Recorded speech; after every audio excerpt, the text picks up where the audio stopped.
All right, welcome to round 2 of Achieving a Likeness with Your Portraits. We took a poll inside my course, Mastering the Art of the Portrait, and the number one thing that people were struggling with by far was achieving a likeness.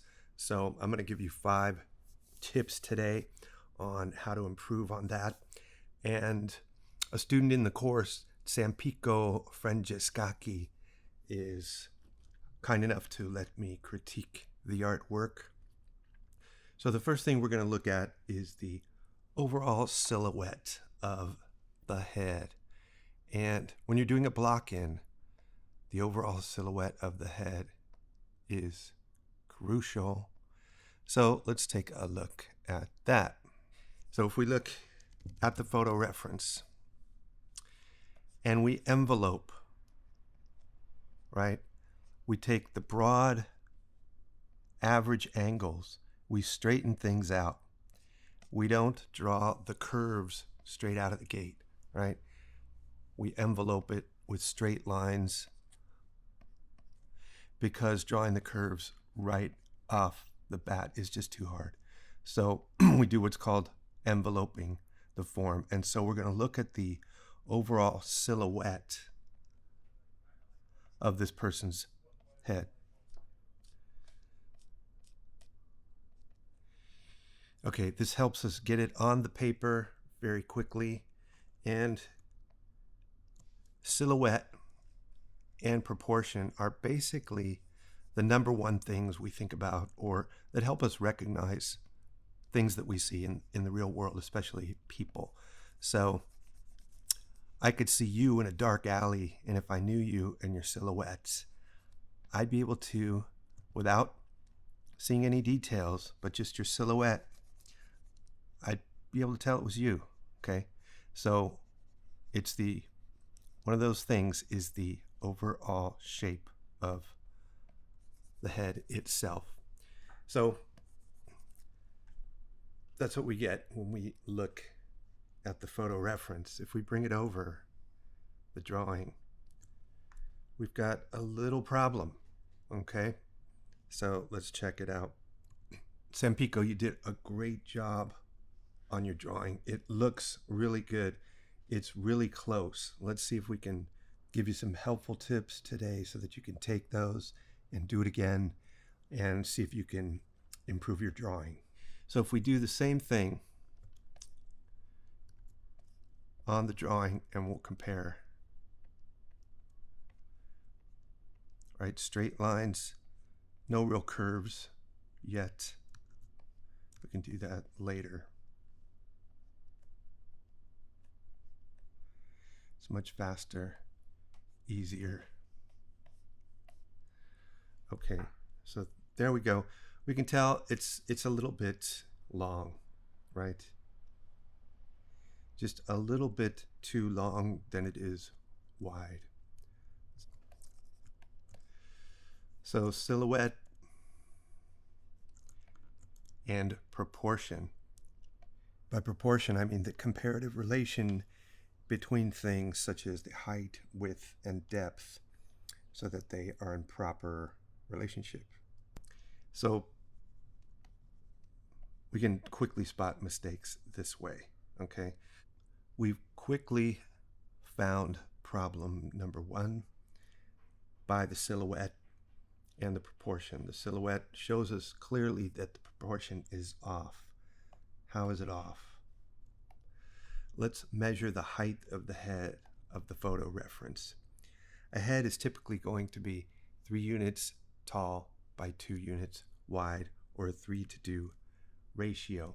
And if we take that, divide it into thirds, and then look at it horizontally, we can see that it's 3-to-2. We do the same thing on the drawing. We have kind of a 3 to 1.85. It's a little too narrow. So something's going on. The head is stretched vertically a bit too much. Now, in terms of shapes, let's break it down to the next biggest silhouette, and that would be the shape of the face. right? So we could look at the shape of the face itself, and we would have a certain shape that comes out of that with certain proportions. All right.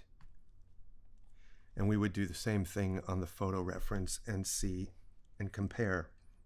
And the drawing is we've already established it's too long vertically, but it's the shape of the face, okay? And the shape of the hair mass itself. Okay, so those are the next two kind of biggest shapes that we would be looking for. So we go from the general to the specific, right? We went from the shape of the overall head, and then we went for the shape of the face. Then we broke down the shape of the hair mass. The shape of the hair, or the length of the hair, has a lot to do with how someone looks. You've probably run into this where someone you know gets their hair buzzed, completely cut off, and they come home and you're shocked. And you go, oh my God, I didn't even recognize you, or you don't look like the you I know, and it's a little disturbing, right? So the shape of the hair is really important to get that. Now, you got the shape of the hair pretty well at Tampico, but I'd say this distance right here, you missed. It's a little bit too long. And the peak on the photo reference is out here, the peak of the hair, right? So that point is out over here, and you've got it over here, right? So it's that basic shape that you missed. So we're looking for peaks, valleys, cuts, right? You got it really good here and down to the ear. This stuff looks pretty good, very good. That all looks really nice. So it's just shifting this part over a little bit.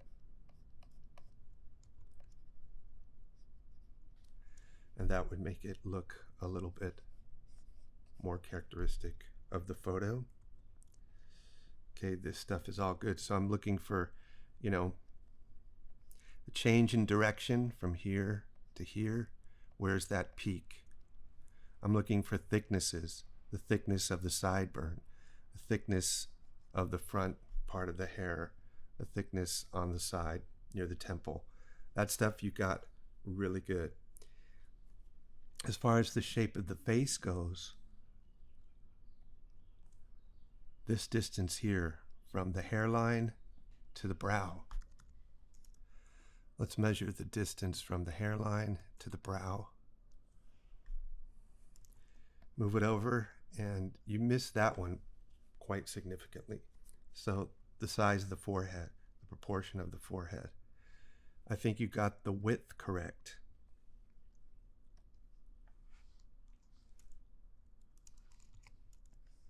Right, so that width, we can just move it over. And you got that correct. So it's the height to width proportion that you missed in the vertical direction. Now, if we look at, on the model, whether his face works well in thirds, from the hairline to the brow, from the brow to the bottom of the nose, that's about a third.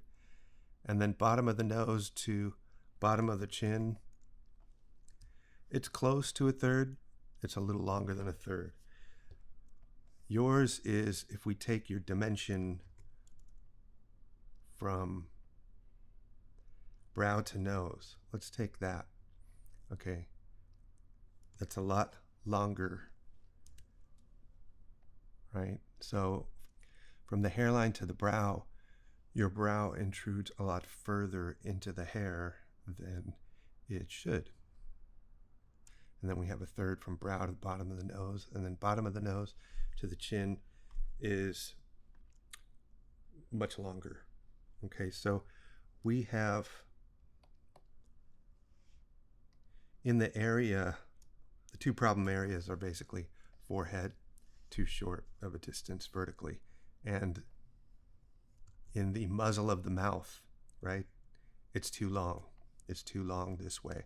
So we have too much space in here.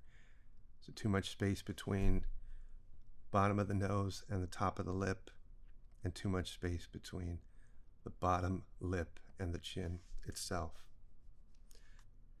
So it's the proportion of the features themselves, the spaces in between each thing.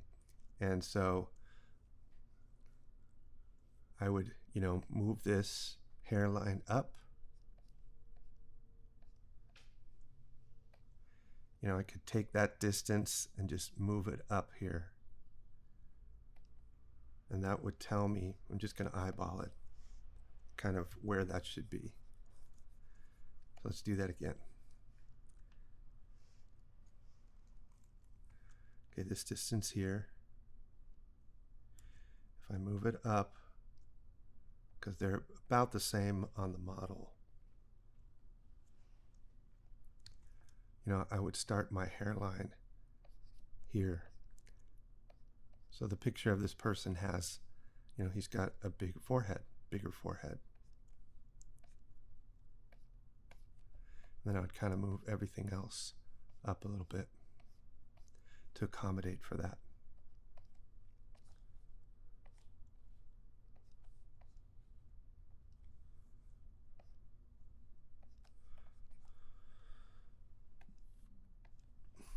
Okay. And then this part's okay. And if I took this distance here, right, and I just moved it down to here, if we measure the distance in thirds of the face, one,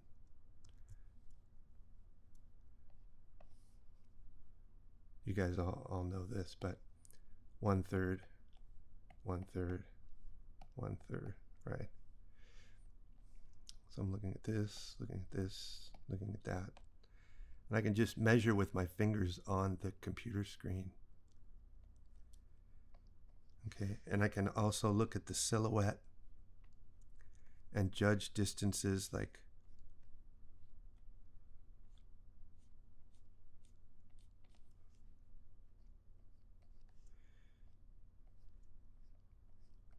where the jaw is, and that would give me a better sense of how long the head is. So I'd have to move things up, right? I'd have to move the mouth up quite a bit, and the nose would have to come up a little bit too.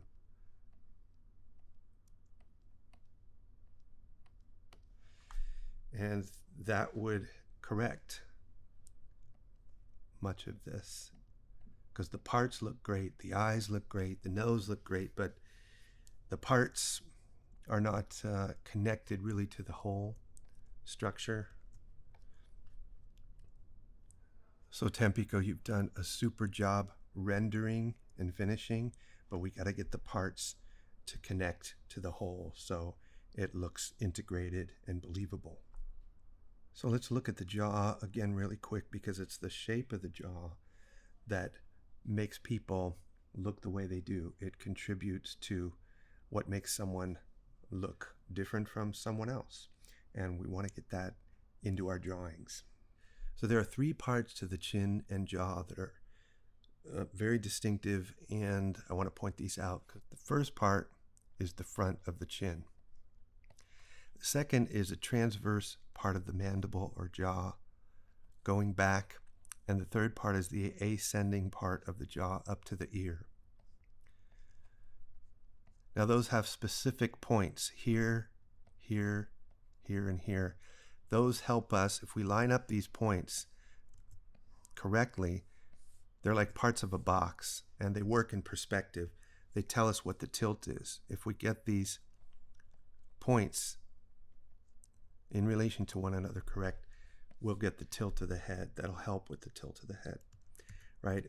If we have a lot of structure in this jaw, right, a lot of distinct changes in direction and corners, it's going to look more masculine. If these corners are rounded, right, it's going to look a little more feminine, right? So with your drawing, you got this angle right, but the back part of the jaw goes too long. It's too tall this way. This angle looks correct. This angle right here, you got that correct. And then we go to the front part of the chin. Now your chin is a little bit rounded. It doesn't have those corners that are here, right? Those points. Yours is rounded, so it looks a little softer, a little less masculine than the photo reference. And then this angle here is a little bit off. And then this angle, yours goes this way and it's a little too far out to the right. And it should be like this. It's also, this distance is a little too long compared to the photo reference. You got the tilt right. These points are lined up, and so that tilt is correct. Excellent job on that. Your jaw's just too long. That's where the main problem is. Shorten it up, and it's going to look more like the person that you're trying to achieve the likeness of. All right, let's move on to the next point. The next thing I wanted to talk to you is about parallel lines and lining up the features along parallel lines vertically. So if we have a center line, and this is a little review from the last lesson, we have to place the features somewhere along that line vertically, right, to space and place them. If we line up the eyes, okay, let's do it over here. If we line up the eyes from corner to corner, the nose, bottom of the nose, lips, chin, right, eyebrows, even the bottom of the ears, top of the ears, all that stuff, they're all going to be parallel, right? It's like we're looking at a box that's it's facing us perpendicularly. There's no angle to it really. So on your drawing, let's kind of do that. So on your drawing, if we line up the eyes and try to get it exactly like the photo, we noticed some things are off in terms of that lineup. So yours are kind of, your eyes are drifting up a little bit, right? Or actually drifting down slightly compared to the reference photo. Okay, so that's going down. The nose, mouth, chin, those all seem to be right on. Okay, so you're in the ballpark there. So it's those eyes that are a little bit drifting down, and you want to correct that so that it's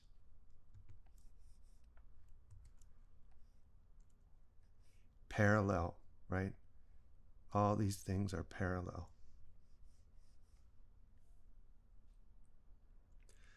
That's pretty simple to do and to check your drawing with that, so just make sure to line up the features and make sure they're parallel. All right, Sampico, you did a great job. It looks beautiful. Let's recap what we covered today. Point number 1. We went from general to specific, right? So we're working from big to small. And that first thing was the silhouette of the head, the silhouette and proportion of the head is so important. If you can nail that, you're really in the ballpark right away. But if you don't, a little small error or a big error like that gets bigger and bigger. Okay, so silhouette and proportion, the overall shape of the head. Then we went to the next smallest refining facet, and that was the shape of the face itself. And then we went for the shape of the hair mass. And we talked about how much hair, the length or the shortness of the hair has to do with how someone appears.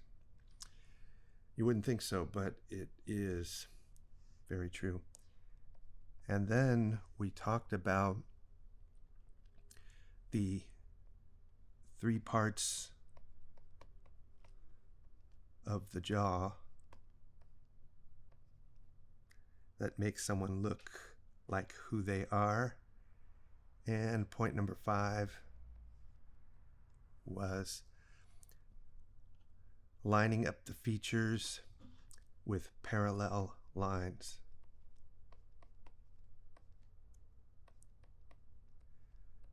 Right, so that not only helps us get the relationship between the features, but it also helps us get the tilt of the head by lining up the points of the jaw, right? So everything's related here. All right, so that's it. I'm going to have one more video on getting a likeness. So that'll be video number 3. Stay tuned. Talk to you soon.